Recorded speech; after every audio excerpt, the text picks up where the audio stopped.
o homem da Apple, passou grande parte da sua vida a tentar explicar-nos porque é que teve o sucesso que teve, não tendo acabado como superior. A receita era simples: seguir o coração, ouvir o coração e seguir a intuição. Assim é que é. Dizia ele: o mais importante é confiar na intuição. Depois chamem-lhe o que quiserem, chamem-lhe instinto, destino, karma, não importa. Mas confiem na intuição. Muito antes de Steve Jobs, Bergson, o filósofo francês, Prémio Nobel em 1927, criou também um método baseado na intuição. Então ele dizia que a intuição é uma descida ao interior de nós e é aquilo que nos permite ver o absoluto e não apenas o relativo.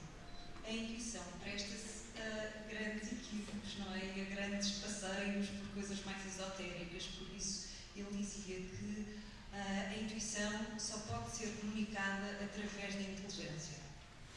Para evitar aqui grandes confusões. Ainda antes de Bergson, Hölderlin, o poeta alemão, falou da intuição intelectual, estava um bocadinho em linha com Bergson, e dizia que só através da intuição intelectual é que nós podemos ter acesso ao amor, ao belo e ao sublime. Não temos o Steve Jobs, nem temos o Bergson, nem temos o Hölderlin, mas temos Hélia Correia. Que bom, que para mim é um prazer enorme. Hélia Correia é talvez em Portugal a escritora por excelência da prosa poética. Ler os seus livros é também mergulhar num caldeirão de magia e deu-nos talvez as mulheres mais fantásticas que a literatura portuguesa nos deu, pelo menos a mim deu. E às vezes passamos muito tempo sem ouvir falar de si e depois eis que de repente reaparece e desta vez fez-me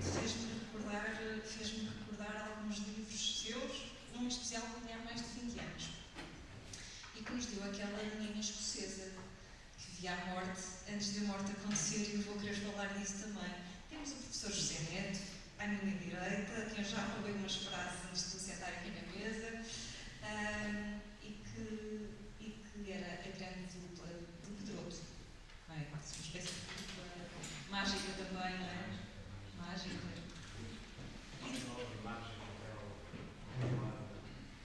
Esta cultura da memória que nos leva a pensar no tempo e ironicamente se as pessoas quiserem. Ainda não vou passar o micrófono porque também sou vez de falar. Neste tempo só. Quando nós mergulhamos na saudade, quer dizer que mergulhamos no que vale a pena a gente cultivar. Portanto, eu cultivo essa memória com o Sr. Pedroto e com o Artur Jorge, agora se me permite, mas partiu durante a tarde, já falei com alguém, a sua esposa, partiu no dia do pensamento. Ele tinha que partir num dia especial. Eu cultivava a relação com ela através do silêncio, ultimamente. Através do silêncio, a linguagem do silêncio mais pura, onde tudo está. Onde estava aquilo que fizemos, aquilo que podíamos ter feito e aquilo que poderíamos ainda fazer. O silêncio, tudo está. Portanto, se me permitem, e se me derem essa oportunidade de dar, e já que estou a falar, eu começo com o Artur Jorge, aí uns 15 segundinhos de silêncio em sua memória. Um homem culto, formado em germânicas, e que fez o treinador português, que fez o Futebol Clube do Porto, o primeiro europeu, treinado por um treinador português, um homem da cultura, Artur Jorge.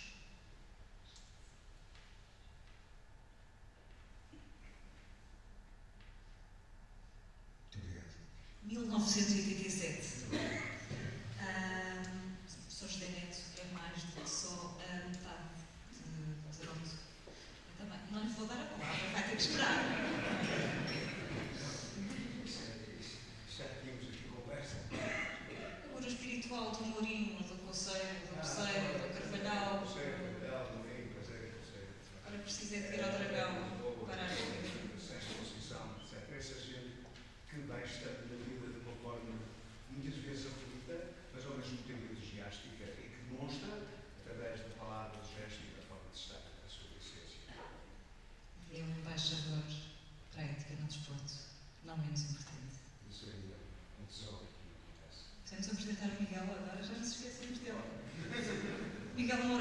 neuropsicólogo que vai basicamente, ou pode potencialmente estragar aqui a festa depois de todos estarmos aqui a passear com o que é a intuição e estarmos todos a achar que vamos ser o próximo, não sei, Mourinho, não é?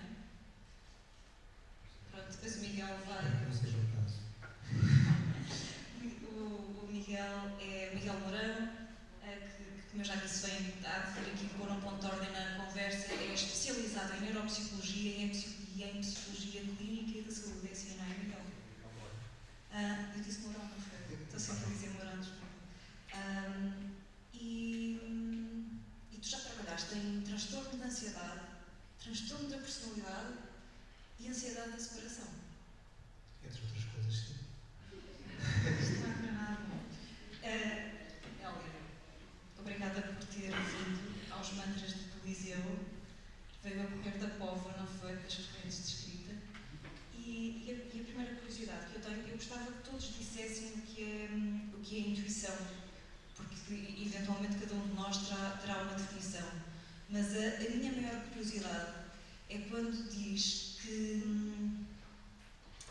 criou um universo feminino na sua obra literária que na verdade não tem muito a ver consigo, até porque as principais figuras da sua vida na verdade são masculinas. Então quando se fala de intuição, isso é uma coisa que está ali no que faz, mas não no que é. Intuição relaciona com as personagens femininas, é isso? Que são intuitivas, não necessariamente. Eu tenho muita dificuldade em distinguir o género humano em secções, em masculino e feminino, por exemplo,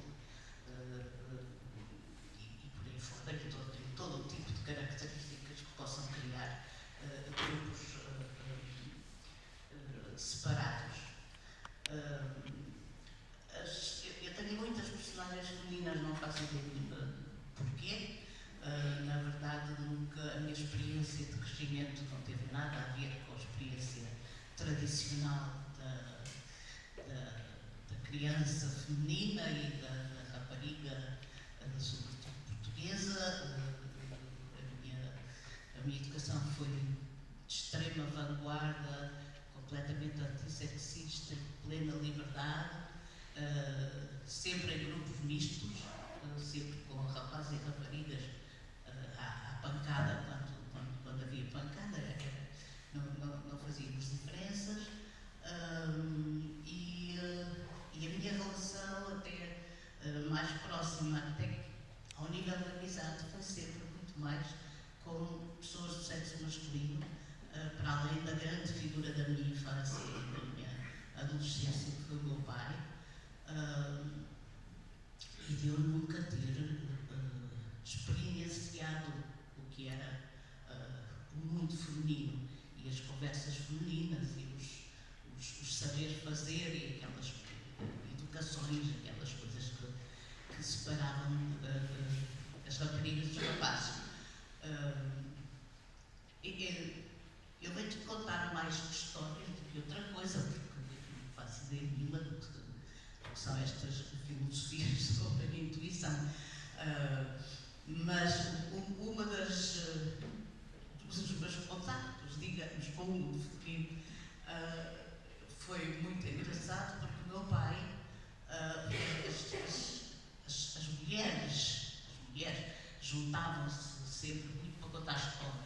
Então, quanto menos subiam na classe social, melhores narradoras eram. E todo um parafernália de histórias populares, de lendas, de fantasmas, de mortes, de diabos, enfim, aquelas possessos, aquelas coisas todas assustadoras.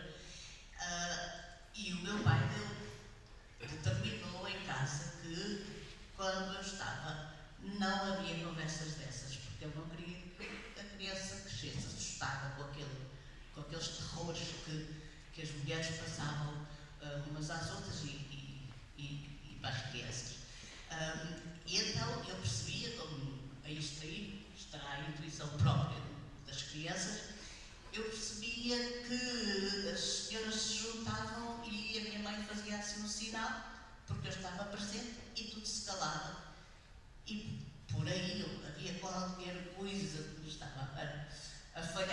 estava a escapar e o que é que eu fiz? Comecei a pôr-me debaixo, quando vi que ela estava a começar a falar e eu pôr da sala, ia pôr-me debaixo de uma mesa de caminha, aquelas mesas com as saias até abaixo, a mesa de braseira, normalmente se chamava assim. Então escondia-me debaixo da mesa da caminha para ouvir aquelas histórias todas realmente assustadoras, realmente terríficas, que eram muito o universo feminino. Eram muito o universo feminino. Claro que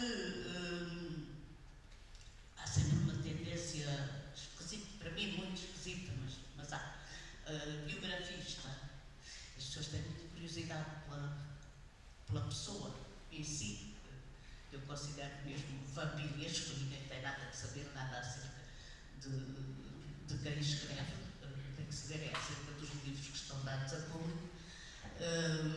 Mas há sempre uma interpretação muito biografista. E houve uma altura em que isso predominava na Academia Portuguesa.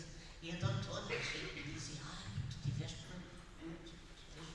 personagens femininas fortíssimas, tu tiveste assim uma educação de mundo de mulheres muito forte, aquele matriarcado que se fala sempre, não é? Um matriarcado fortíssimo, imagino, o teu universo de jeito nenhum, não tive nada a ver com isso, não conheci, não frequentei, não fui educada nesse ambiente. Quase como se subestimasse a imaginação do autor, não é? Não faço ideia, essa ideia das biografias é como se só pudesse haver experiência biográfica e não outra conclusão que tirava. Eu tinha vivido num universo, num meio muito repressivo, muito religioso, ferozmente religioso, muito severo, a partir dos livros. E eu vivi exatamente do mundo ao contrário. A repressão da minha vida de infância proveio da igreja enquanto instituição, porque até o padre andava a fazer-me esperas para me levar a batizar. Eu nem batizada era. Então a repressão vinha do outro lado. Isto para dizer que, pronto, entre a experiência vivida, embora muitos autores, grandes autores, façam da sua experiência vivida a fonte das suas obras, e de grandes obras, e de belíssimas obras, eu poderia até avançar que os maiores autores fazem isso, devem à sua própria vida, os livros que escreveram. Não é necessariamente assim, uma coisa não determina a outra, não sei onde é que está a intuição no meio disto tudo, mas mesmo na sua forma de escrita, não exatamente no universo em que se inspira. Estou a falar do método, disse recentemente numa entrevista que fica à espera que a coisa venha, não é? E eu acho que também é por isso que se fala um bocadinho de intuição quando se fala do seu método de escrita, porque o que é esta espera? Quando diz eu fico à espera e nesta espera as coisas comparecem. às vezes, desfiz em 5 vezes. Mas o que é que quer dizer com isto? Quando está a dizer nesta espera as coisas comparecem? Não quer dizer isso mesmo, tudo o que eu digo é muito literal. E as minhas interpretações da literatura são também muito literais. O T.S. Eliot tem um verso extraordinário que era estavam 3 damas sentadas à sombra de uma árvore de gimbro, estavam 3 tigres e numa conferência perguntaram-lhe, a senhora perguntou-lhe o que é que quer dizer com isto, os 3 tigres na sombra da árvore. Disse, minha senhora, quer dizer isto, estavam 3 tigres à sombra de uma árvore. E pronto, o que eu quero dizer é só isso, é que espero que as palavras cheguem. Não vou à procura delas, até porque já fiz uma ou outra experiência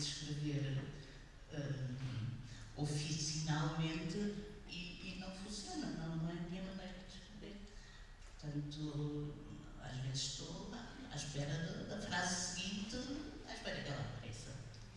E há circunstâncias mais favoráveis. A chuva é uma delas, as coisas chovem mais rapidamente. E agora já só uma pergunta que é um bocadinho aqui. Sim.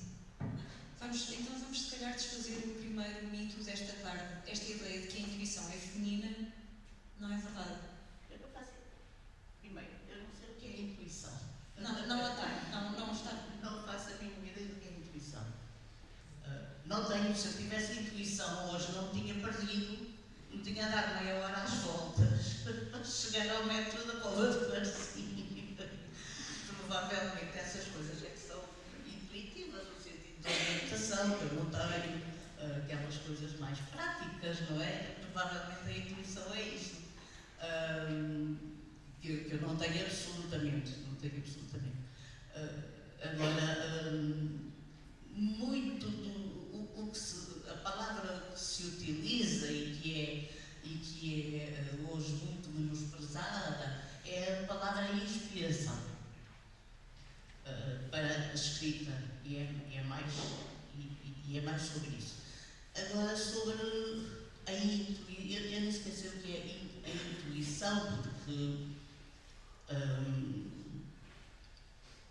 é o oposto à lógica, ao espírito lógico, ao espírito dedutivo. Eu acho que os dois coexistem em toda a gente, não é? Exclusão de partes, Não tem de excluir o outro e também não sei o que é essa coisa da intuição feminina e como se colocasse a mulher num estádio mais primitivo, mais animal. Eu peço desculpa. Isso é uma boa observação. Enquanto bebe água, eu vou aqui passar. Agora sim, vai poder falar.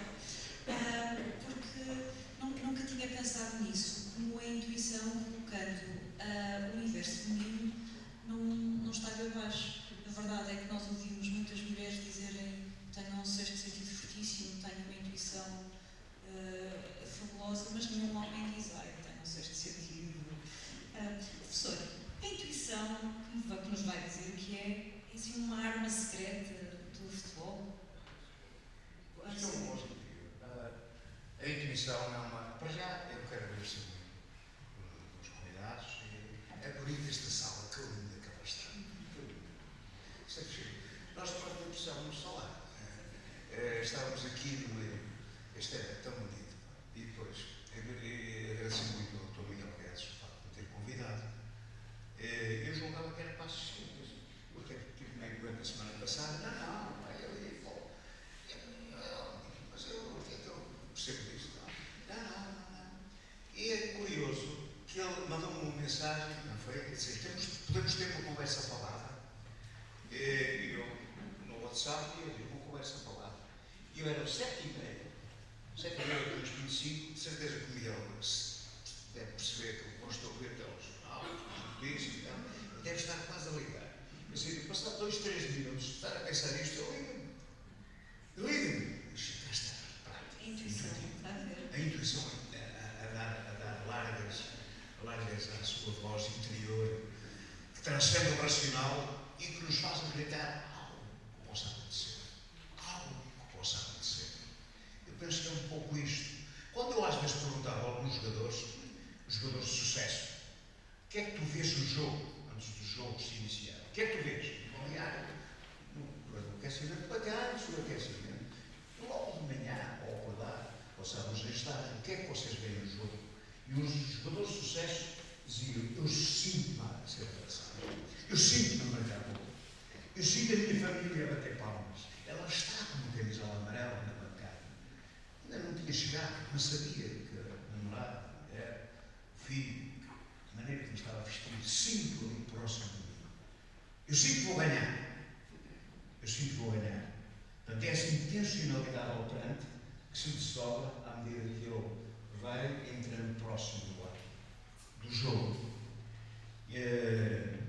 Portanto, eu acho que entre o sentido de pensar, não existem fronteiras. Há uma crença que o professor Manuel Sérgio fala muito bem, da intencionalidade operária. O professor Manuel Sérgio, o nosso querido e amado professor Manuel Sérgio, com 24 anos tinha a 4ª classe, hoje tem 59 livros publicados e é catedrático e tem uma cátedra, Manuel Sérgio, que o autor Tolentino Mendonça, José Tolentino Mendonça, lhe concedeu na Católica. Desporto, transcendência, intencionalidade e êxito. Aliás, tinha aqui os meus alunos do Corpo, Movimento e Transcendência, que estão cá, que também sou de uma forma, uma turma fantástica de 72 alunos, às vezes esquecemos do intervalo, às 3 horas, esquecemos do intervalo. Sim, intervalo. E às vezes até esquecemos de acabar a aula, há um colega que está a bater à porta, porque tem que abrir o sumário, porque senão não tem falta. E sim, é verdade. Vou escutar uma história.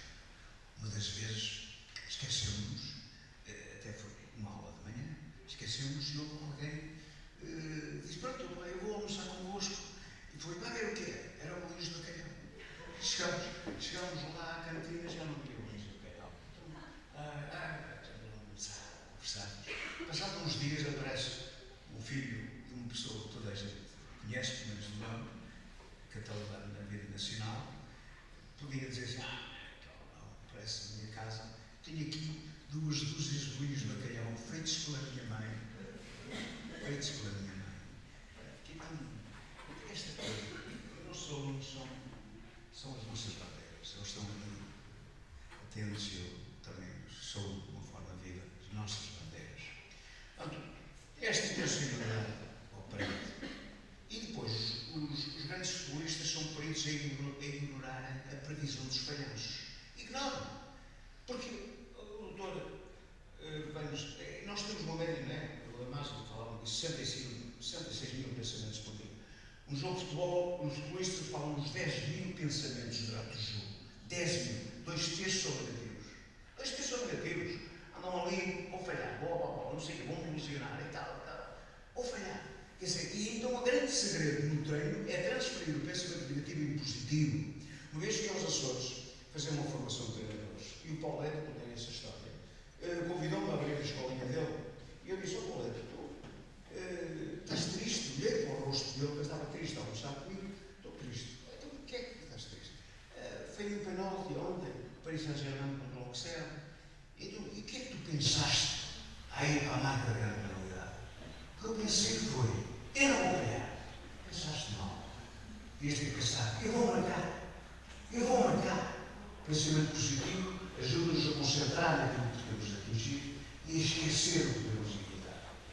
Pensamento positivo: eu vou marcar. Eu gostava muito. Eu não sabia que eu usava aquela arma, a arma que é a âncora, que é o pai. Uma vez o doutor José Carlos Noronha convidou-me para. Ele chegou a pedir fumaça, ninguém sabia, ninguém ficou a saber que eu tinha estado com o doutor Noronha. Pode ir cá. Estava Cristiano Ronaldo, disse: lá, tu, antes de marcar um livro, um penal, tu levas a cabeça e fazes aquele treino de relacionamento só consigo, os gostam, mas fazemos muitas vezes, em relação a muita ansiedade, etc. Contrair, relaxar, inspirar, visualizar mentalmente a tarefa, antecipar a tarefa. Nós sabemos que o penalti, começámos a falar, por aí, média 620 km por hora, 23 metros por segundo. O guarda-redes em 4.4 metros por segundo de reação, deixava de ter 7.7 para defender. Portanto, ele tem que se antecipar. Claro. É antecipar.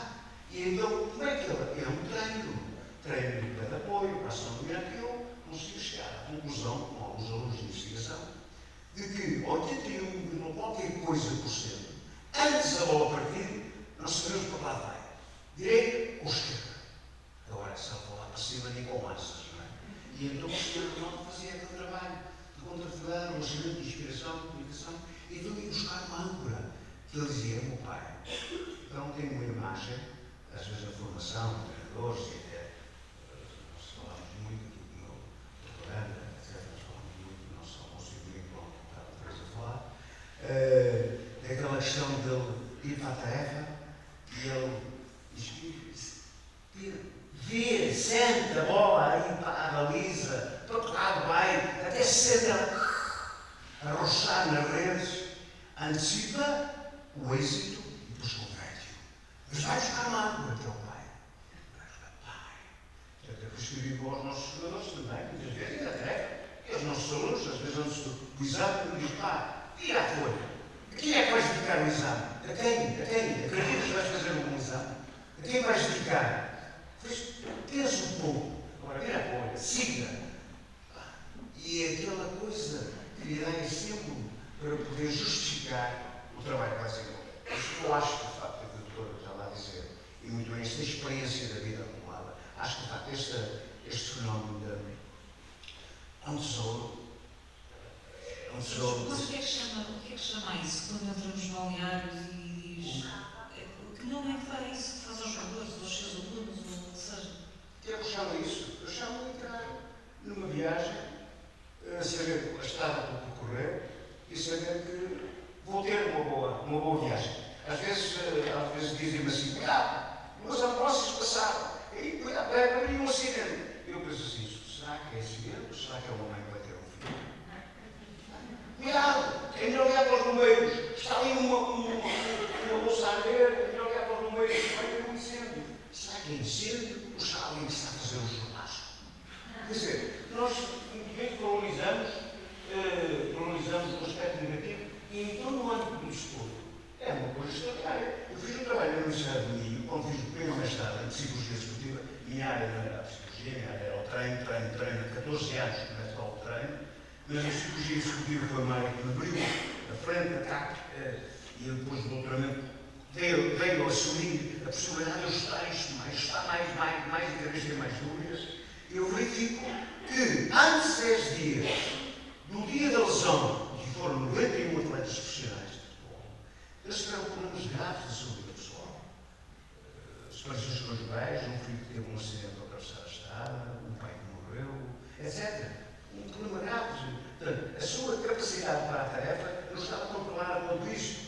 E nós muitas vezes sabemos, e nós dizíamos que as pessoas já mais vezes, e vamos buscar o nosso futebol do Porto, o meu e muitos do Porto, em Dublin, ganha a Liga Europa, numa quarta-feira, quinta-feira não treina, sexta-feira banhos e massagens, sábado vai para Lisboa, Vitória Guimarães está em estágio, em Quiais, a comer domingo, cansado, vitaminas, vitaminas, e o Porto vai de 6 a 2. Então, biologicamente, fisiologicamente, uma equipa que está devidamente preparada para uma tarefa de alta valência física, fisiológica, atlética ou funcional. Não era lógico, mesmo na segunda parte, etc., começasse por aí fora, vir por aí acima. Não! A felicidade do ganhador. Quem é feliz ganha mais vezes. Eu tive atletas no Pasto de Ferreira, com o Controle dos Campeões, com o Paulo Fonseca. Houve um que nem treinou durante a semana, porque a filha estava com um problema. Não vou contar a história, mas depois sei que a filha começou a melhorar. Ele não treinou e veio jogar ao Bessa. E eu disse ao Paulo: este vídeo está espetacular. Eu acho que devia ser ele e mais 10, mas porque é tão preparo.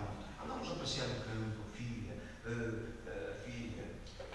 a Marta, mais não sei o que, a mulher, o sorriso, etc. Uma camisola da filha que já tinha a fotografia da filha no bolso. Posso já vestir? Veste por dentro, tu vais jogar. Eu vou jogar, com dúvida, vais jogar. Fala-me um bocadinho da tua vida, fala-me um bocadinho da tua família, fala-me um bocadinho do jogo. Lembras-te do último jogo que fizeste? Como é que foi? Como é que foi o último jogo que fizeste? Fazer um transfer dos hábitos de sucesso para a sua vida existencial.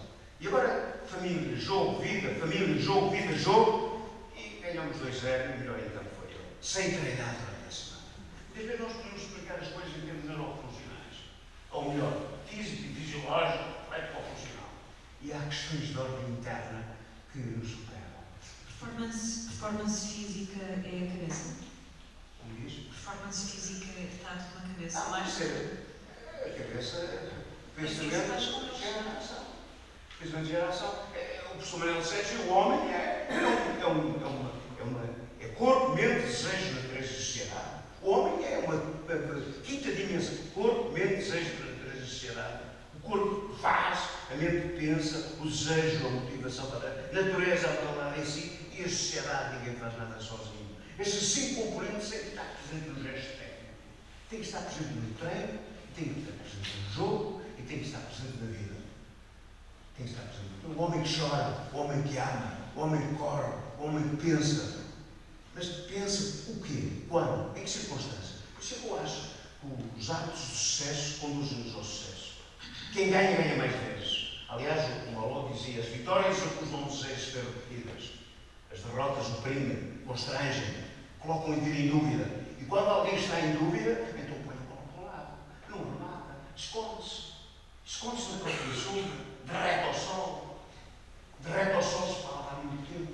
Portanto, nós, em termos de dinâmica de jogo, esta componente é fundamental. Mas é evidente, o curto dos Jorge percebia isto, que é um homem muito curto. Mas há muitos treinadores que não percebem. A gente vai falar com esta coisa, julgam que tudo está dependendo do sempre. O sempre está dependendo do sempre. Portanto, qualquer metodologia nova ainda é um combate. Ainda é muito difícil. Inclusive tem essa felicidade. Ou faz formação de treinadores, ou eles aprendem ou julgam. Acabou assim. Se quem é feliz ganha mais vezes. Quem é feliz ganha mais vezes. Como é que se treina a felicidade? Treina. Como é que se trava o insucesso? Como é que se treina a felicidade? Queres nascer no dia? Porque senão- Estou a lavar a cara, estou a fazer a barba a um homem. Quando eu saio de casa, eu não posso ir de cara, acabou! Não, vou um braço à família, eu soar a família, sentir que vou com a família. E eu sou tão feliz a minha vida profissional. Sou mesmo. Que eu nunca acordei, e o meu filho está aqui, nunca acordei com um despertador, quando tenho aulas. Agora, sempre mais cedo, a vontade, sabe? Como eu quando estava no Futebol Clube do Porto, não, eu ainda sonhei tantas vezes, já não estava, pronto, os Jorge, os Xeribites, eu sonhei, achava que vinha, cantava pelo caminho, cantava a cabeça, cantava, as pessoas vinham atrás de mim no carro, diziam, bem, um gajo não tem um tempo. E ao encontro da minha felicidade, como é que se ganha a felicidade? É vivê-la.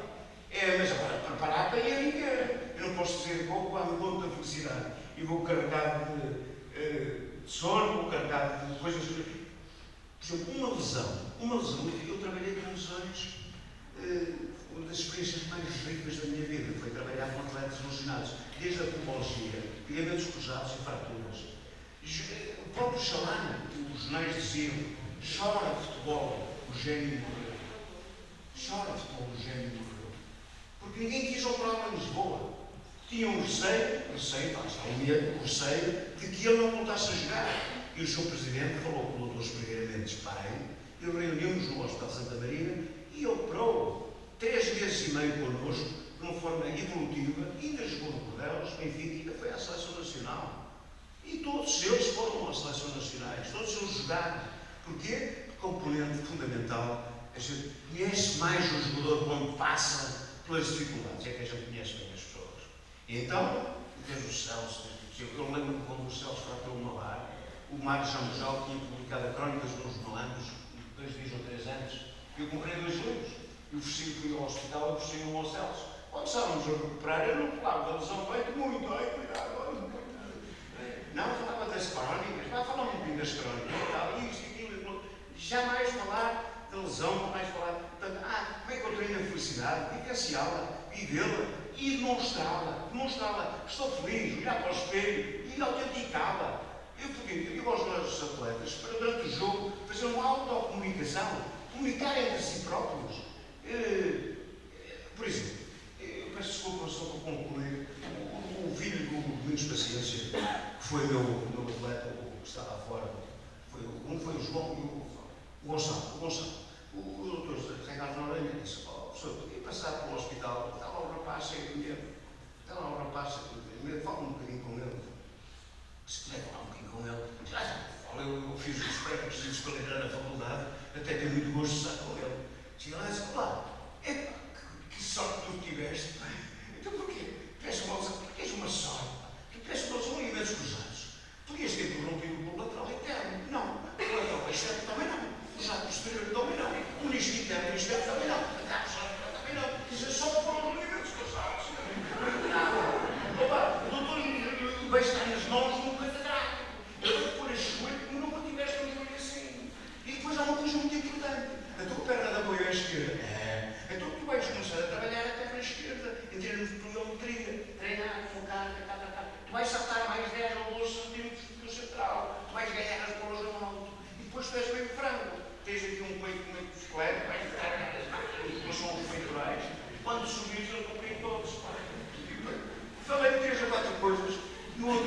Pedro ligou-me e disse: o que é que disse ao Gonçalo quando ele foi para cá? Pá, ia na maca para ser operado e as primeiras mãos de contente.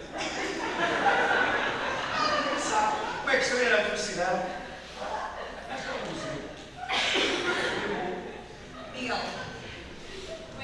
como é que estas coisas todas se processam na cabeça?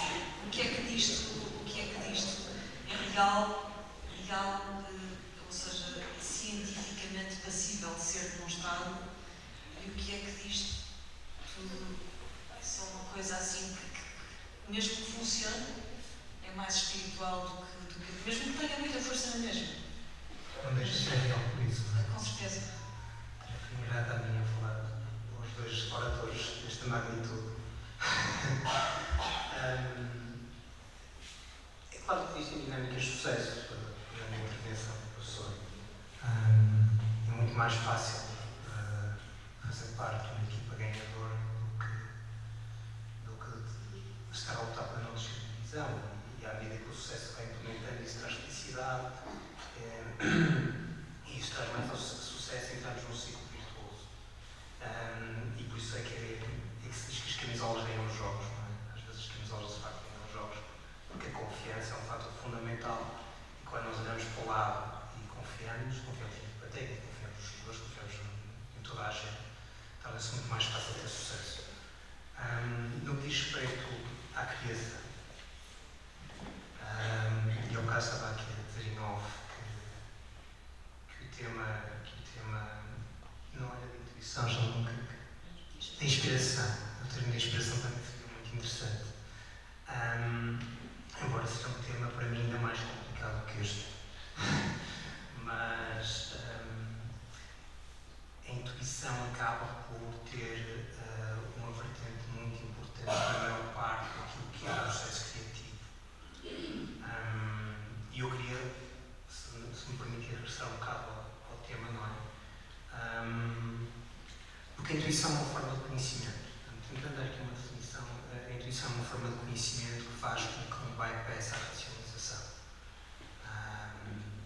É um processo inconsciente e que vem do saber acumulado e vem da experiência.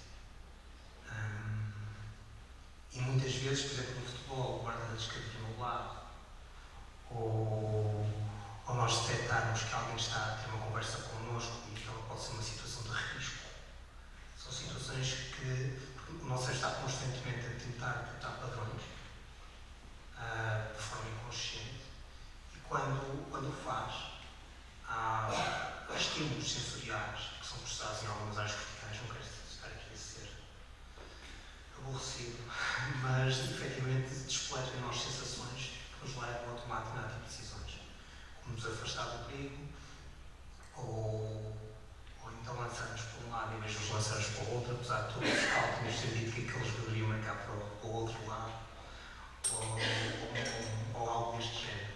Ou seja, é um processo que, acima de tudo, vem do reconhecimento, vem da experiência, e que muitas vezes tem um aspecto quase que nos parece sobrenatural.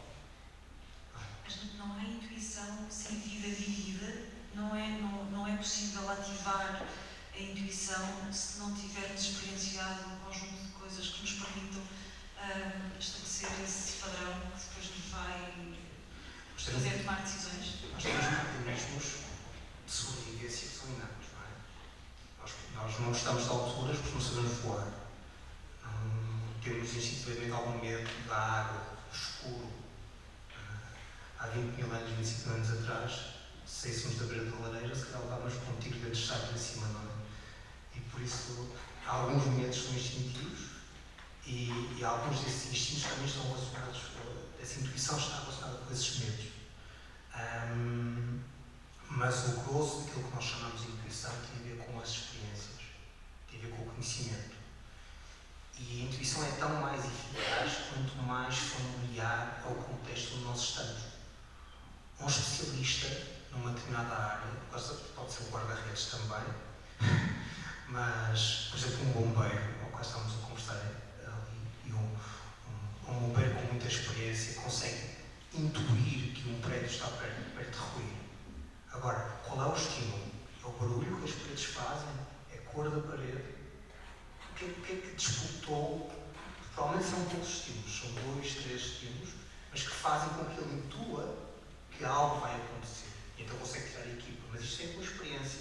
Sim, mas quando o Miguel disse isso lá fora, se calhar um engenheiro poderia dizer a mesma coisa, não é? E a pergunta que eu lhe fiz foi se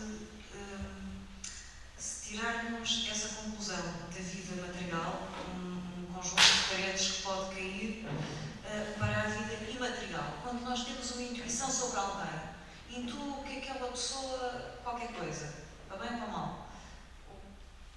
As primeiras impressões tendem a ser bastante eficazes, a maior parte das pessoas, acerca do outro. As primeiras impressões tendem a ser eficazes? Tendem a ser eficazes a maior parte dos indivíduos. Agora, isso tem muito a ver também, estamos a falar de estímulos novamente, estamos a falar de linguagem não verbal. Eu sou psicólogo, sou psicoterapeuta. Obviamente, quando eu estou em contexto clínico, muita da informação que eu retiro de quem está à minha frente vem de informação não verbal, não necessariamente aquilo que o paciente me está a transmitir. Depois refugio-me, claro, os critérios de diagnóstico, tudo aquilo que fui aprendendo ao longo dos anos na faculdade, na prática clínica, mas muita da informação pode ser tida como intuição, mas não é intuição, ou seja, experiência. É muito mais fácil para mim, com 20 e tal anos de clínica neste momento,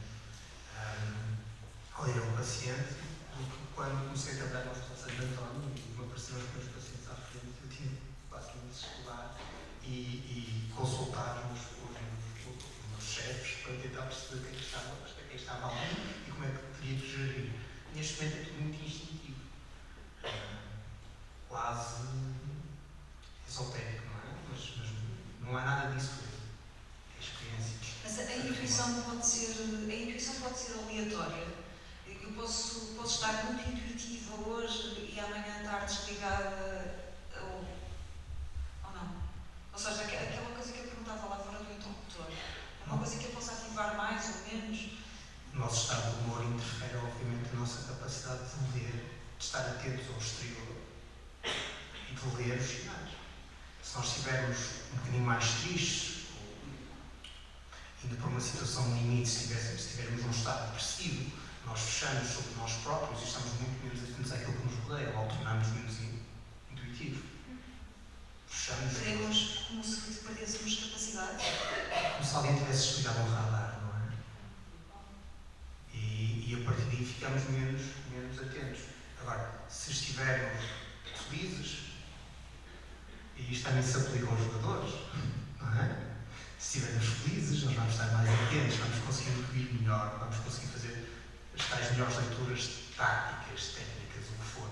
E a partir daí temos mais sucesso. E sucesso traz-nos felicidade, traz-nos confiança, entramos num ciclo vicioso. O comportamento e as emoções são muito dinâmicas nesse sentido, ou seja,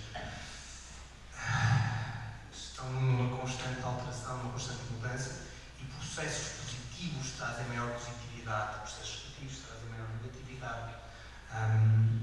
E a intuição está muito associada a tudo isto. Agora, há pessoas que dependem mais da intuição do que outras. Há pessoas que refletem mais do que outras por natureza, porque têm características mais obsessivas.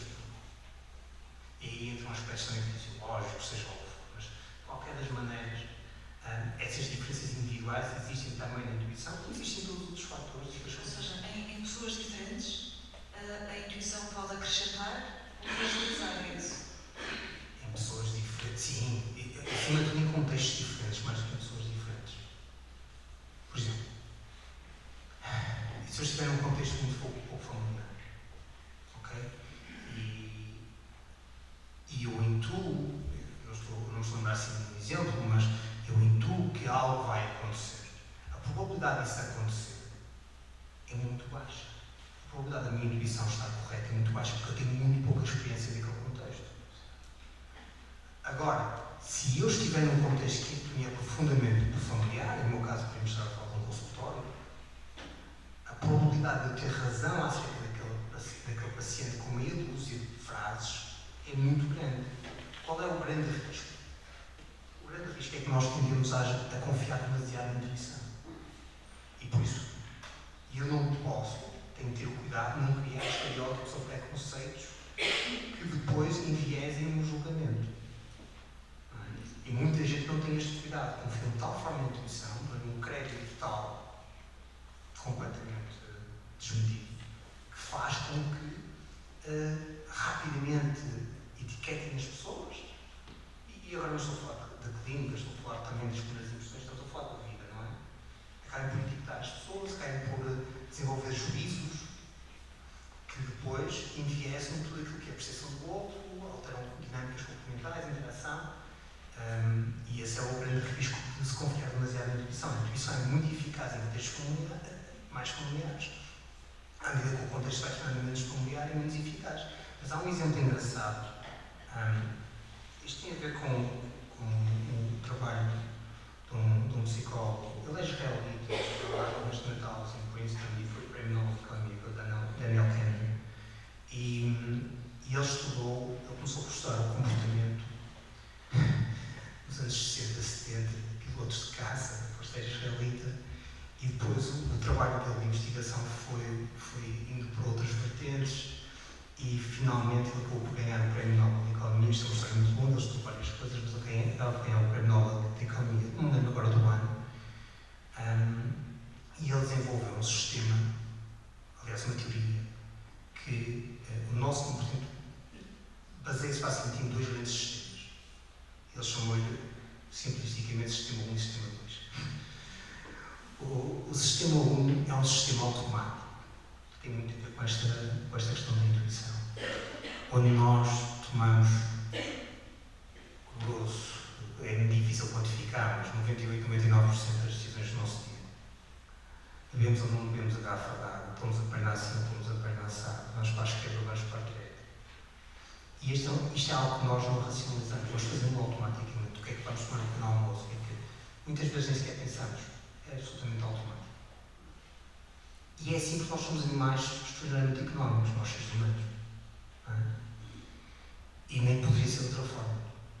Seria demasiado desgastante. E este é o processo por trás da intuição. E depois há um sistema 2, que é o sistema racional, que entra em ação quando o contexto é menos familiar, ou então quando nós cometemos um erro, por exemplo, o avançar para o penalti, que começa a racionalizar. O que é que eu fiz de diferente? O que é que eu fiz de errado? Como é que eu resolvo estes problemas? Que tipo de ferramentas é que eu vou usar? Okay? E estes são os dois grandes sistemas. E isto funciona, às vezes até de forma mista. Por exemplo, eu dou um exemplo, e daí vem o trabalho sobre economia, sobre os mercados financeiros. Como é que um broker, um gestor de ações, como é que ele toma as suas decisões estratégicas? Como é que ele compra X empresas ou X ações? Ele analisa uma quantidade imensa de dados. Não é? Todos eles fazem isso. Mas no final, a decisão de comprar ou vender é uma decisão intuitiva.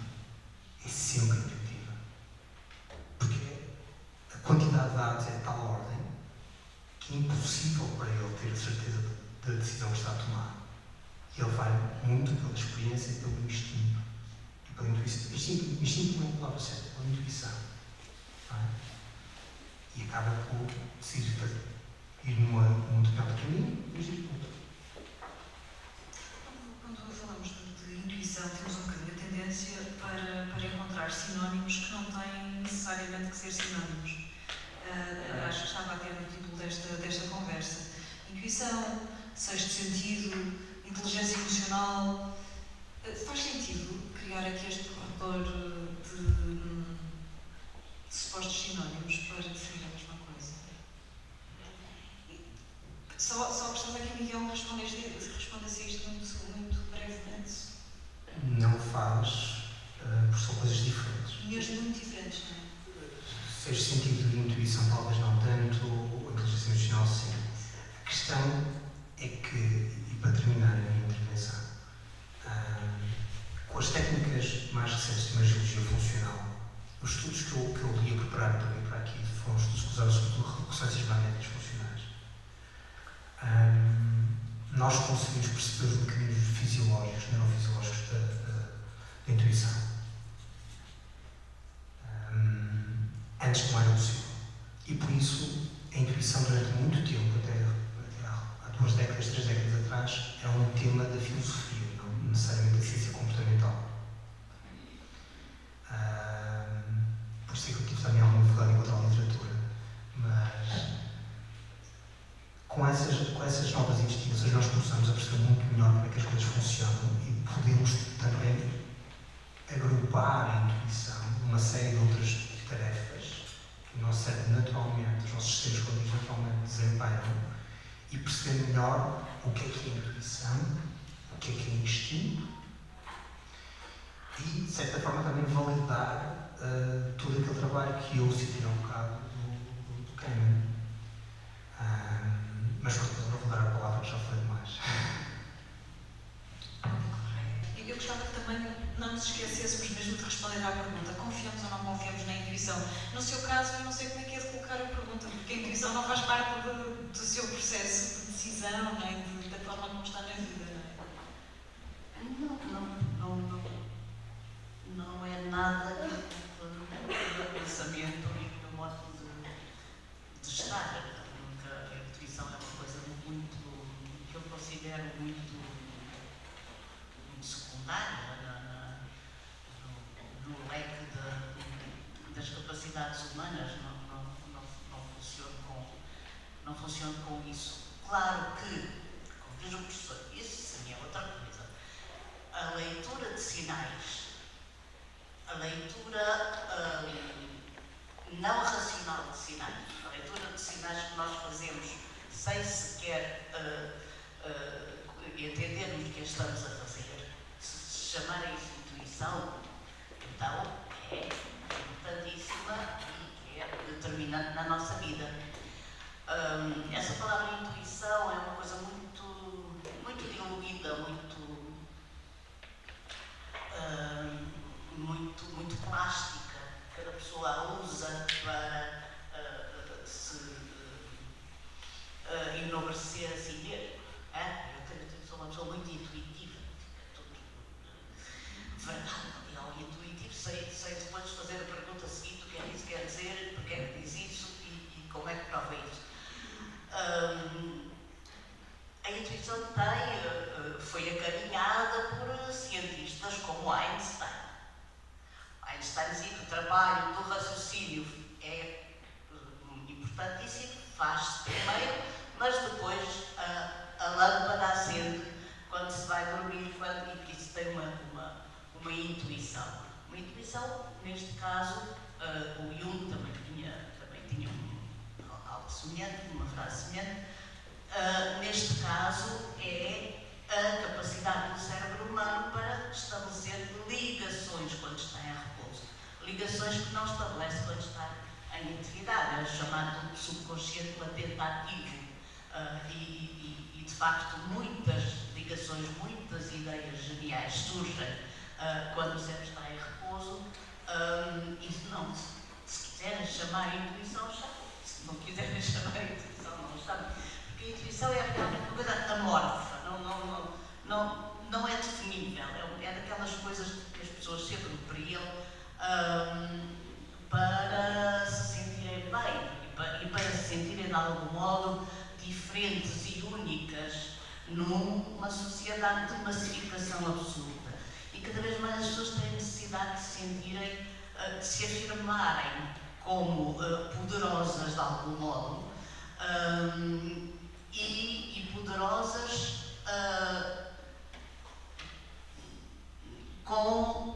através da sua vontade e através das suas capacidades. Porque esta sociedade está com essa exigência. Aliás, há um grande vazio deixado pela diminuição flagrante dos rituais religiosos e mesmo das convicções religiosas. Claro, é um lugar comum, toda a gente sabe, toda a gente diz que o padre a quem a pessoa ia confessar-se aliviando todo o peso da sua culpabilidade e da sua psique, foi substituído pelos psicólogos, pelos psiquiatras, pelos psicanalistas. É exatamente a mesma função, o dar alívio sobre o mal-estar psíquico da pessoa, E também a intervenção divina, que a pessoa se remetia, que era, eu conhecia ainda pessoas maravilhosas, muito religiosas no seu universo invejavelmente definido, com o céu lá em cima, a terra aqui, o inferno lá embaixo, e tudo estabelecido, Deus quer, Deus não quer. Aquelas pessoas não tinham nenhuma angústia existencial, porque tudo o que acontecia era Deus que queria, Deus que fez, e a pessoa só aceitava e vivia numa tranquilidade extraordinária, invejável mesmo, repito. E isso foi, está a ser e tem sido substituído por outro tipo de projeções do nosso interior. Projeções não há muito ligadas, eu vivo ali na zona de Sintra e há por lá uma epidemia tremenda, muito ligadas às novas magias, aos cursos de bruxas que há lá, cursos com doutoramentos e tudo, mesmo a sério. E que são frequentados, não pensem que são frequentados por pessoas de baixa carreira cultural, são frequentados por académicos. Porque a pessoa vai fazer transposições. E outra transposição é também essa necessidade de afirmação de que, se a pessoa tiver um pensamento positivo, a sua vida vai ser extremamente vai ser uma vida de sucesso, vai ter tudo o que é bom na vida, porque soube pensar sobre isso, o que é. E eu tenho uma educação fundada na Grécia clássica, na Grécia antiga, e é ali que eu vou buscar os meus guias de pensamento. E eles eram absolutamente extraordinários, nunca houve nada como aquela civilização. E eles tinham a percepção de que aquele facto de serem tão distintos, tão grandiosos, tão superiores aos outros povos contemporâneos, os fazia cair rapidamente numa coisa que se chamava hubris, que agora ouve-se por aí hubris a todo dia direito, uma coisa que se chamava hubris, que é a arrogância, o considerar, o ser arrogante perante o destino, o ser arrogante perante os deuses. E essa hubris era a maior ofensa que se podia fazer aos humanos e aos deuses. E havia sempre essa supervigilância com escritas exemplares, as tragédias, as hubris era sempre o motivo do grande castigo. Essa hubris que evitava o excesso de arrogância do eu quero, eu sou capaz, eu posso, eu sou superior, e se eu fizer assim tenho imenso sucesso.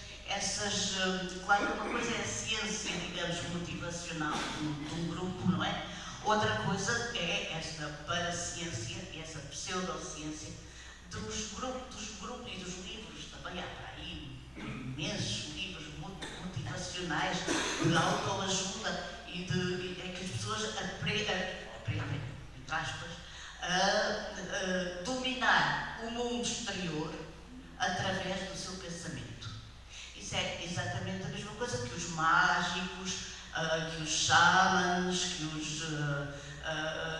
os bruxos dos anúncios dos jornais, não é? Que conseguem fazer aquelas coisas todas e que resultam quase sempre em desastre económico e às vezes em desastre suicidário, casos que inclusivamente eu conheço. A intuição fica onde? O que eu penso, e tenho sempre essa convicção muito nítida em mim. Isto não tem nada a ver com a escrita, claro, é só um raciocínio de cidadã. É que a ciência está ainda muito atrasada.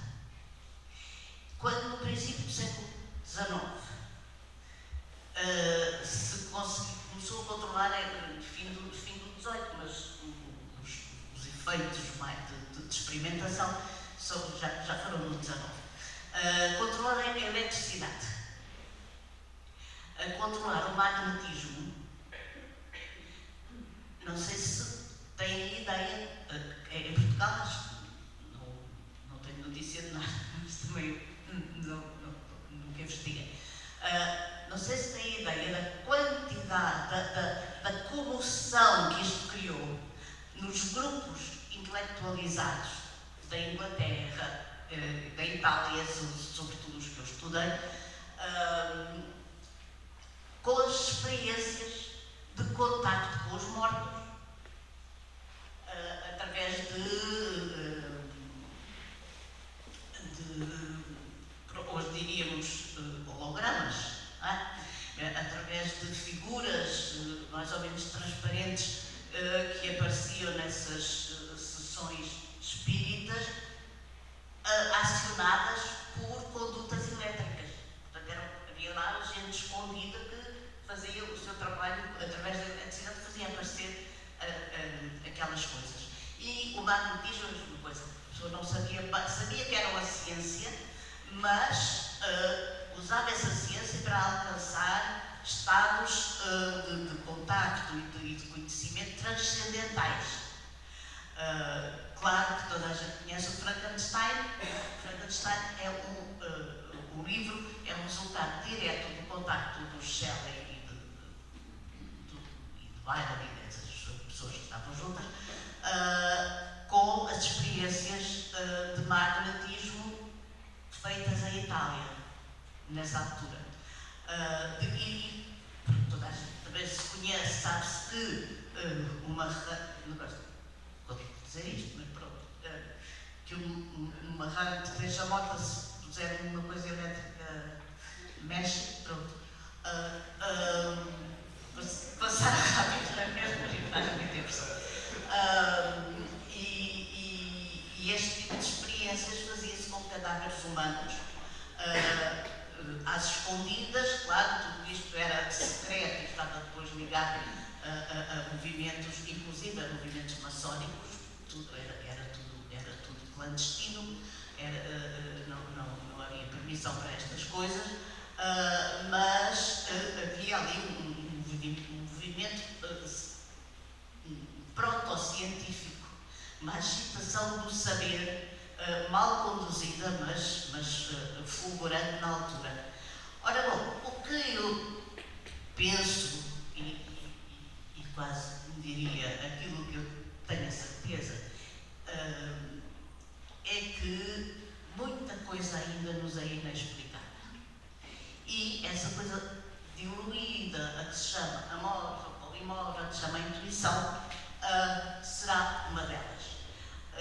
Eu tenho sempre presente que a minha condição humana tem, por exemplo, limites imensos de percepção. E como a minha vida é muito ligada à vida animal, eu sempre tenho quase inveja, não é? Por exemplo, o leque de cores visíveis a um animal não é o leque de cores visíveis aos meus olhos. Portanto, eu estou-vos a ver agora com essas cores. Se vier aí um gato, ele vê com roxos e azuis diferentes, porque não há cor. Nem há esta cor, nem há a outra. Há emissão. O corpo emite estímulos ópticos que são percebidos por uns de uma maneira, por outros de outra. A mesma coisa, e isso é do saber comum, para os sinais auditivos, os apitos que só os cães ouvem e a gente não ouve, enfim, essa quantidade de estímulos que estão presentes no dia a dia e que nos escapam e que nós não conseguimos alcançar. Portanto, a intuição, muito provavelmente, funciona perante pequenos indícios, pequenos sinais que nos estimulam estimulam, não necessariamente a nível do córtex cerebral, mas de outros modos, não é? Não, eu não sei. Sim. Poderá haver outros sinais que nós ainda não conseguimos diagnosticar claramente, mas que nos falam e que nos movem, que nos comovem. E é isso que poderá chamar-se a intuição. Sim, e antes de passar aqui ao professor, independentemente do nome que lhe possamos dar, há alguma parte não racional que contemple na sua vida para uma tomada de decisão?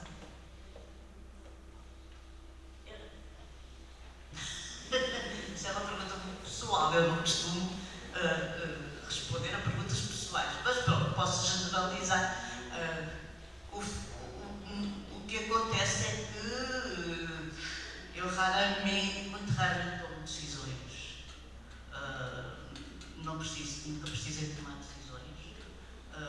E continuo assim nesse abandono. Não gosto de tomar decisões, não gosto de gastar a minha energia mental com essa coisa de decidir. E portanto sempre as coisas práticas do dia a dia sempre decidiram para mim, não me incomodo com essas coisas. Mas não é não, por exemplo, se vou comer a um restaurante, não é uma questão de sonho, se eu vou comer a um restaurante, não me apetece estar a pensar o que é que vou comer, é um cansaço, não vale a pena. E também não sou assim ligada à vida. E portanto o que eu espero é que as pessoas escolham, tenham esse trabalho, e depois as pessoas escolherem, eu vejo que escolheram e pergunto então qual é a maioria, o que é que a maioria escolheu, escolho também. Portanto, não tomo decisões no dia a dia, e as decisões, enfim, mais graves, claro que têm que ser ponderadas, claro que têm que ser racionais, não é?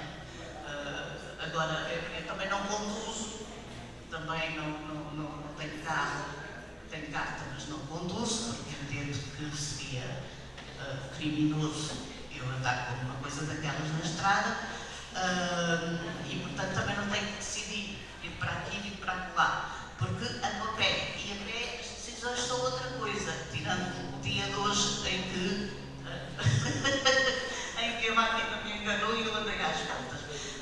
Mas as pessoas andam a pé, vai por aqui, está aqui o caminho, vai por ele, não precisa de tomar decisões. Agora, não sei o que é uma decisão intuitiva. Terá que ser qualquer coisa de muito inofensivo, não é? Porque não se pode tomar assim uma decisão sem se ponderar racionalmente as consequências. Imagino, não sei. Concorda com isto? Eu decido dar já um aplauso e dou-lhe um aplauso pela forma tão serena e ao mesmo tempo profunda.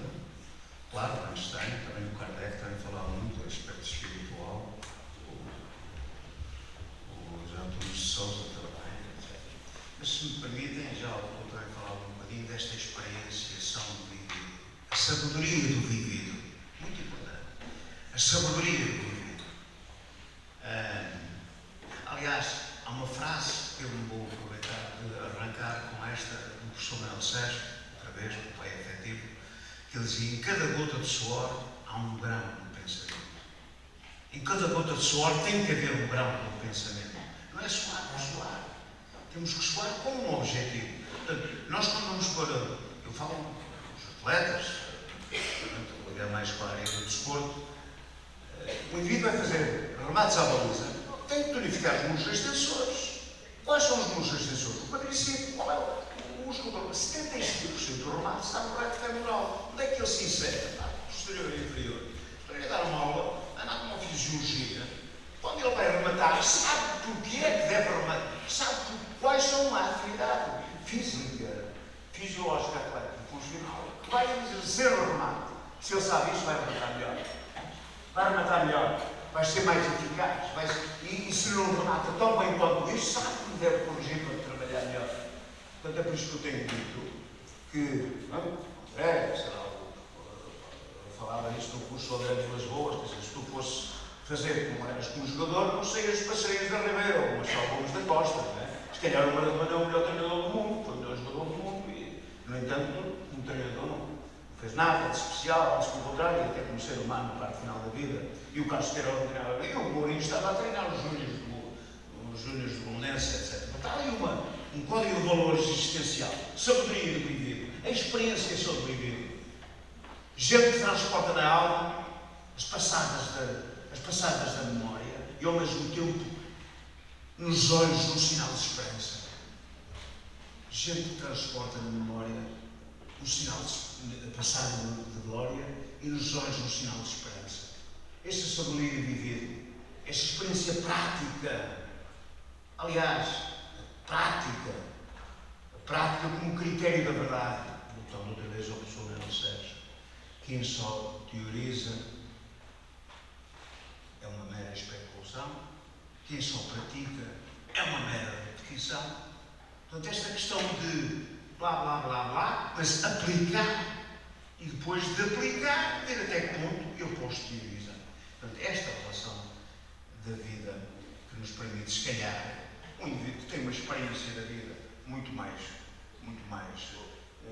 capaz, naturalmente, que acaba por se ver possuído de uma capacidade intuitiva muito mais valiosa, na minha perspectiva. Eu vejo o Sr. Pedroto, um exemplo. O Sr. Pedroto, eu confirmei isso com o nosso António Oliveira há 2 dias. António, diz-me lá, confirma-me isso. Pá. É verdade, depois de 19 anos em que o Porto não era campeão, e o Sr. há um penalti a favor do Futebol Clube do Porto. Um penalti, penalti. E o Sr. Pedroto chama o Romeu e anda cá russo. Anda cá Romeu.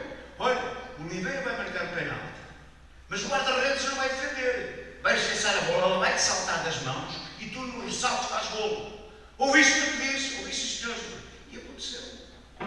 E aconteceu. O Artur Jorge, no intervalo da final de Viena, Portugal cantou até altas madrugadas e chorou. Portugal, nem todos, mas quase todos. Portugal cantou a madrugada. Não imaginam o que é que foi aquele intervalo. O que é que foi o Artur Jorge. O que é que foi a convicção para a excelência. E estávamos a perder. Portanto, e quem é? Quem é o Artur Jorge? O rei Artur. O rei, entre aspas, Artur. O homem culto, o homem de pensamento. Mas também há mais. Num jogo contra o Benfica, o António Oliveira contou-me esta, e eu quero aqui explorar, que disse assim: o Benfica não vai marcar golos. Fomos 2 vezes o segundo título, depois de 19 anos de não ter ganho, só se marcarmos gol na própria baliza. Diz o Balneário. Não é que o Simões marcou o gol na própria baliza. E depois, este gol não nos atemorizou. Diz: o Benfica não vai marcar golos. E portanto, nós depois empatamos, fomos campeões. E não ficamos tão atemorizados. É capacidade de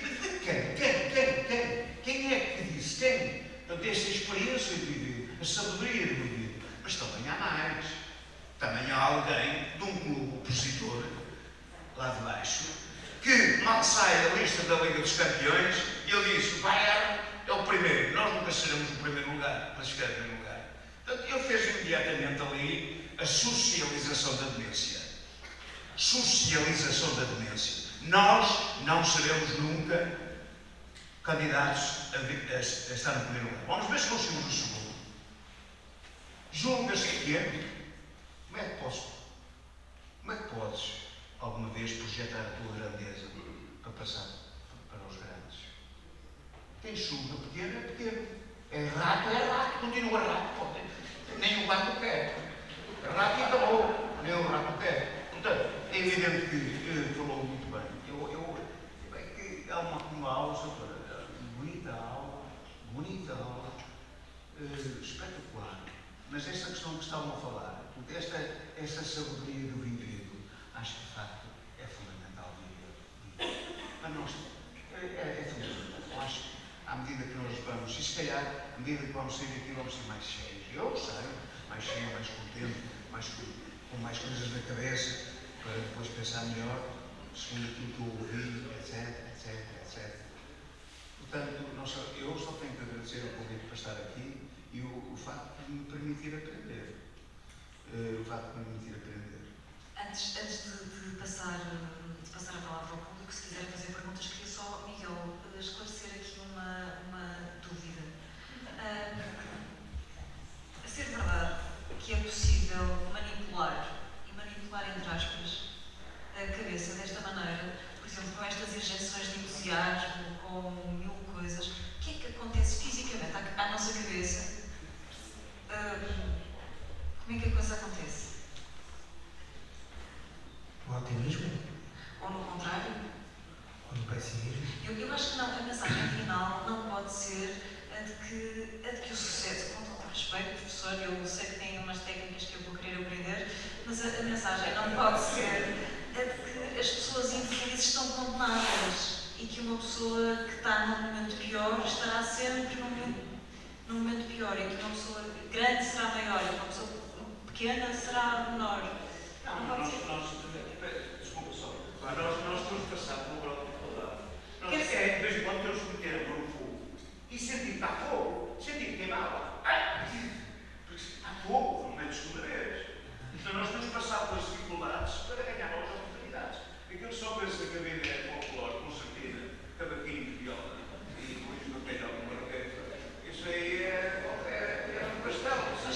Nossa verdade é. Mas nesse momento de superação, Miguel, é possível explicar o que é que acontece à nossa cabeça num momento muito mau, num momento... É um bocado difícil dar uma resposta que abarque todas as situações, ou todas as pessoas, porque mesmo quando nós estamos da depressão, quando nós estamos a falar de depressão, nós estamos a falar de uma entidade única. Há vários tipos de depressão. Há depressão, por exemplo, como componente mais fisiológica, o déficit na produção de determinado tipo de proteínas que tem que ter uma devida compensação química para ser efetivamente resolvida. E depois há as depressões que são a maioria, as depressões reativas, mais benignas, que se calhar com um processo psicoterapêutico ou motivacional, ou às vezes até com efeitos placebos, as bruxas e essas coisas todas, às vezes conseguem dar a volta a processos desses. Por isso, é muito difícil para mim dizer que há uma receita para uma pessoa, ou para uma equipa, ou para uma empresa. Depende muito daquilo que está em causa, qual é que é o contexto. Eu não quero estar a complicar demasiado e ser evasivo, porque não é esse. Mas é um tema tão complexo e o contrário também é verdade. Ou seja, o que é que traz felicidade a alguém? Não é? O que é que traz felicidade a alguém? Que depende até um bocado do esquema de valores de cada um e daquilo que são os seus próprios objetivos. Ora, há uma coisa que eu também quero dizer. O Sr. Doutor vai me perdoar. Relativamente à questão da mente e do cérebro. Nos últimos 20 anos ultrapassamos imensas barreiras. Isto não põe de lado a questão do divino, por exemplo. Não é? A ciência não tem explicação para o divino, não tem explicação para o milagre. Ao caso estava a falar do Tolentino, que eu por acaso conheço bastante bem e que me inspirou bastante, mas há sempre uma parte que não é explicável na ciência, na física, no comportamento, mas nós neste momento, por exemplo, relativamente a esta questão em particular da intuição, nós temos explicações mesmo muito boas. Nós conseguimos ver o cérebro a funcionar em vivo, conseguimos ver as pessoas a terem momentos de inspiração, ou de intuição, ou de extrema emoção para determinado tipo de estímulos. Nós sabemos exatamente quais são as áreas que são ativadas, e sabemos quais são os circuitos que são ativados, e sabemos quais são as proteínas que são libertadas. Nós sabemos isso tudo. Há 20 anos atrás não sabíamos. Por isso, há aqui aspectos, ao nível da ciência, que deixaram de estar para além da fronteira. Não é? A fronteira andou muito para a frente nos últimos 20 anos, sobretudo no que diz respeito à mente. Agora, há sempre ali uma...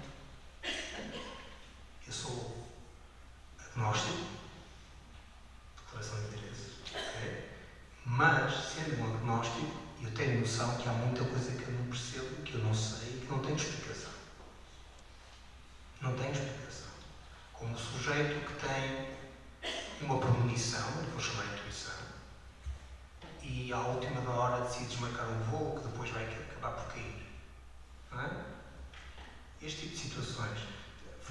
cabeça, não fui muito feliz, desculpem lá, mas também não é fácil estar aqui. Mas de qualquer das maneiras, há premonições, há intuições. Relativamente à questão da intuição em si, nós já sabemos muito. Já não há muito mais para, acho eu, para descobrir.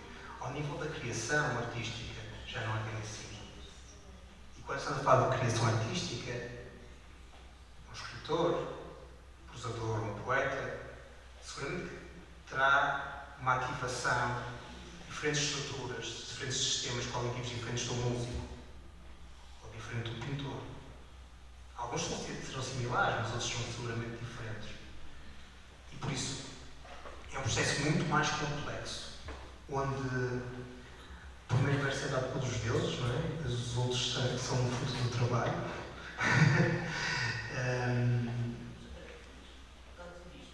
Não se pode dizer os escritores, porque o processo de escrita é muito diferente dos autores. Certo.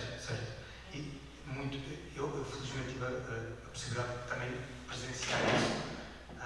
Mas é verdade, é diferente indivíduo para indivíduo. Mas eu estou a falar, aliás, há aquele exemplo clássico de música, não é? Mozart e Beethoven, em que as pautas de Mozart eram escritas praticamente sem emendas e o Beethoven tinha as pautas completamente emendadas, é fruto de imenso trabalho. O processo criativo não é igual para toda a gente, obviamente. Mas provavelmente as áreas dos sistemas cognitivos por trás serão mais ou menos os mesmos. Depois há fatores de personalidade que também interferem na forma como o processo criativo acontece. Agora, eu não quero entrar para esta discussão porque eu não estou preparado para ela. Sim, só uma pergunta antes de passar a palavra ao professor e depois passamos, porque quero falar. Eu queria só saber, tudo em nós é reversível? Não. Como assim? Um bloqueio conduz sempre necessariamente a um bloqueio, é impossível reverter. Traços de personalidade que não são propriamente muito benéficos para nós, são possíveis de reverter? É uma pergunta complicada. Não, a resposta é que vai ser muito complicada. Essa seria uma discussão muito grande, porque a maior parte das características negativas ou da personalidade são passíveis de alteração, dependendo também da idade do sujeito. No entanto, se estivéssemos a falar, por exemplo, dos processos de reabilitação e sistema prisional, e se estivéssemos a falar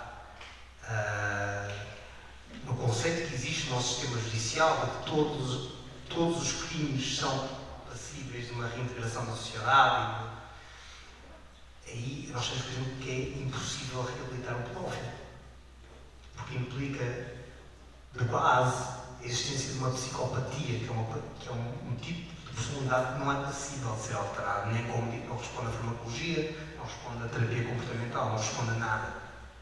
Por isso, sabemos que um pedófilo será sempre um pedófilo.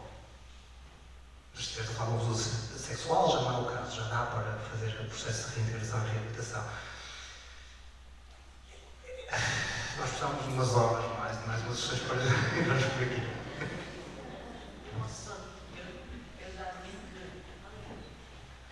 Eu já vi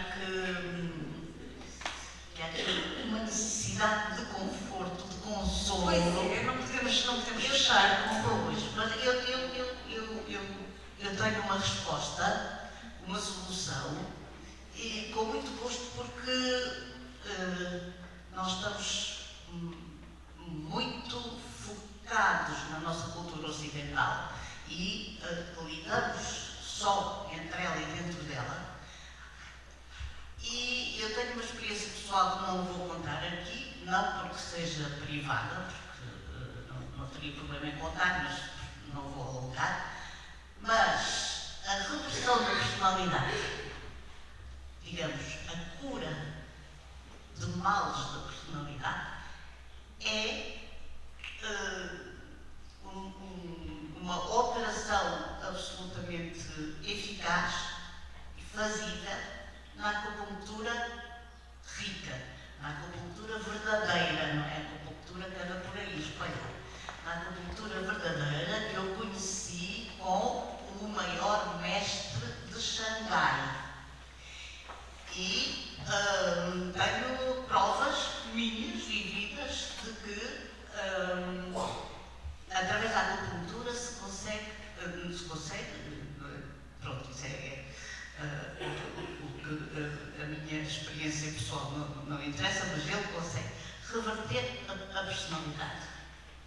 Portanto, há outras coisas, outras culturas, outras convicções, outras medicinas, outras, não digo psicologias, porque tudo é psicologia. Em África há rituais que são autênticas sessões de cura psicológica, com outros processos que não são os nossos. Portanto, há outras respostas de outros lados.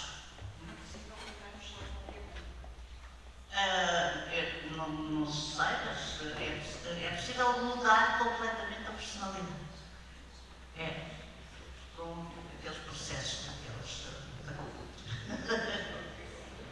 Eu, se me permitem, é possível mudar comportamentos. Claro que é possível mudar comportamentos.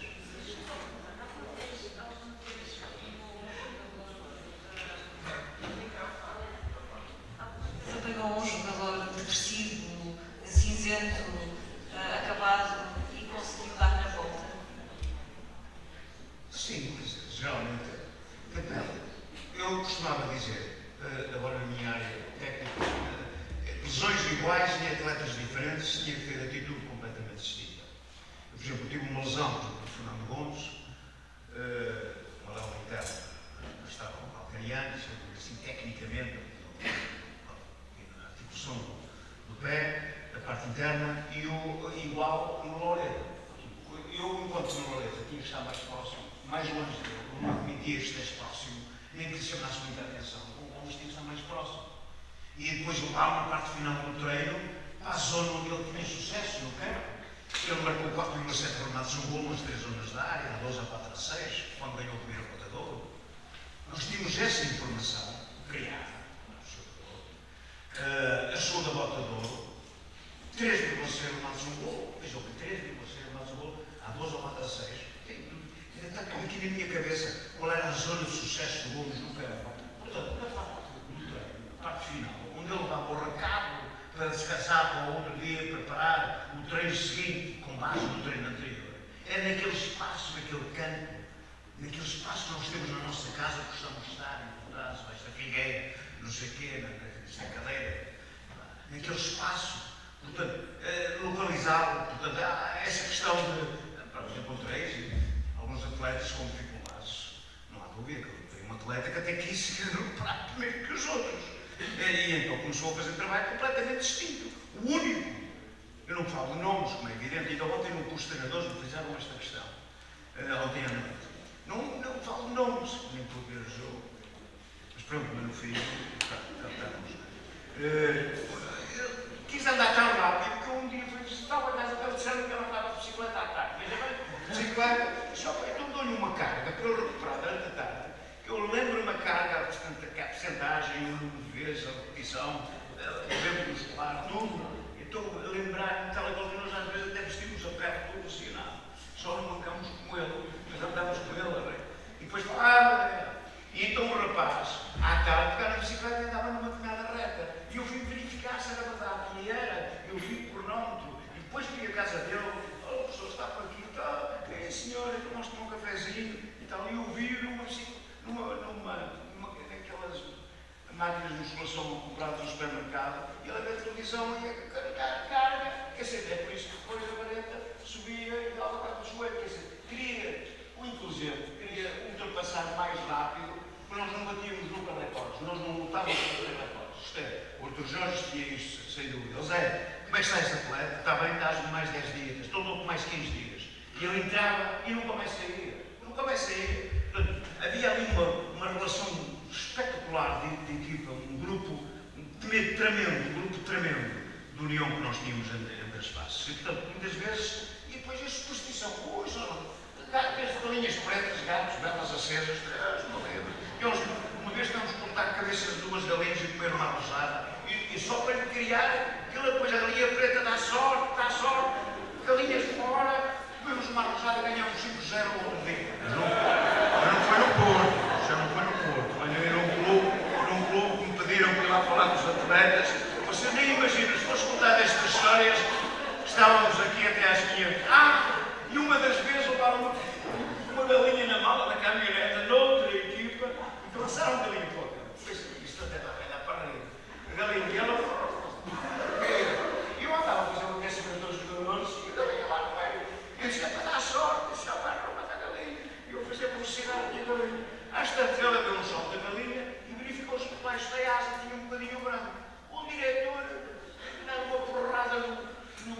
no roupeiro, porque a galinha tinha um bocado branco. Toca aí buscar a galinha, que era uma caixa mais e depois empatamos o show. E no autocarro era assim. No autocarro a conversa era esta. Empatamos o jogo, mas a galinha não era totalmente preta. Bom, mas isto é assim, olha, deixa-me só concluir. É possível nós revertermos alguma coisa. Eu tive uma experiência fantástica, foi uma experiência mais rica da minha vida, foi com presos, foi com uma cadeia. Eu gostei do curso de Direito, depois é que vim para desporto. Vim para desporto, porque os meus alunos batiam palmas quando deixavam as escola, eu então modifiquei imediatamente a minha vida, fui ao encontro da minha felicidade através dos meus alunos. Não é que, se calhar, provavelmente, naquela altura era muito melhor, mas a felicidade não se mede com dinheiro. E fui o diretor da cadeia que disse ao colega em Coimbra e disse: podias vir aqui com os presos de 10 a 20 anos de cadeia? Não será. Começamos a trabalhar um bocado, falou um bocadinho desta questão da prisão e tal. Comecei a trabalhar com eles na área do desporto. Tem uma história muito longa, não havia nada, era o 302, o 4, o 5, o 280. Comecei a falar com eles pelo nome, a pôr-lhes a mão nas costas, a falar pelo nome, Fernando, Darío, lá. E eles começaram então a aproximar-se mais um bocadinho, abrimos umas rotas, construímos o espaço, os ímpares estavam bem empenhados de abelheta, os pares da tarde, e então eu arranjei 2 chuveiros para eles tomarem banho, comiam 2 sopas e 2 peças de fruta. Não é que essa gente, através do desporto, através da regra de jogo, mas regras inventadas, através da regra de jogo, modificar o comportamento através da regra de jogo, começou a aplicar a regra para poder jogar, porque senão não jogava, os melhores comportamentos da cadeia. O Ernesto Pimentel, que eu sou louvor, os melhores comportamentos da cadeia foram aqueles reclusos que faziam prática desportiva. Porquê? Porque através da regra de jogo conseguiam jogar. Através da regra da sociedade, aplicando-a, não iam presos. Quer dizer, houve uma coisa extraordinária. Hoje até existe todos os serviços prisionais, o desporto, que é uma das armas fantásticas para poder converter numa determinada filosofia de vida comportamentos de excelência. A gente vai a um hospital e sabe o que é a saúde. A gente, quando está sozinho, abandonado, sabe o que é o amor.